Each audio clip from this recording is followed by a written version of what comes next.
They said she was strange, too quiet, too still, too listening.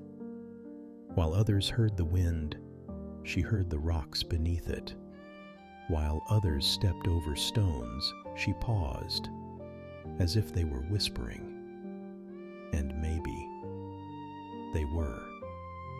This is the story of a girl who never shouted, never interrupted, never fit in, because her gift wasn't loud. It was ancient. It was sacred. She could hear what the earth was trying to say.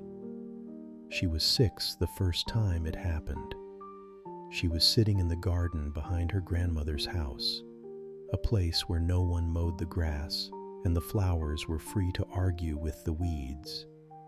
She found a stone, round and warm, and held it in her hand. Not special, not shiny, just still.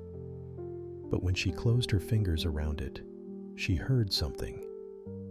Not a voice, not words, a feeling, like a memory, but older than her own. It told her about a time when that stone had lived in a river, and the water had smoothed away its fear. She told her grandmother. The old woman smiled, not with disbelief, but with recognition.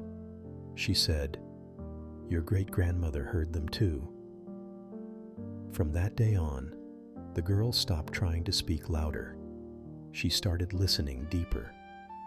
Stones became her favorite companions. Pebbles, bricks, walls. She'd brush her fingers across them, pause, and smile, as if each one carried a secret, not to be shouted, but kept. We think wisdom shouts, but sometimes it waits in places no one notices, in the cracks of old walls, in the weight of a pebble in your pocket, in the warmth of a stone left in the sun. Most people rush. They step over silence. They treat stillness like it's nothing. But stillness is where truth sleeps. And some people, very few, know how to listen. The girl didn't hear voices.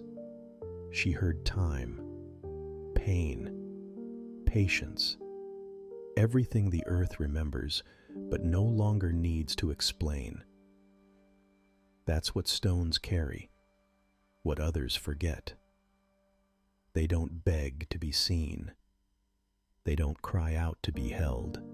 They just remain, until someone like her comes along and finally listens. Because some truths aren't written. They're etched. In silence, in wait, in presence.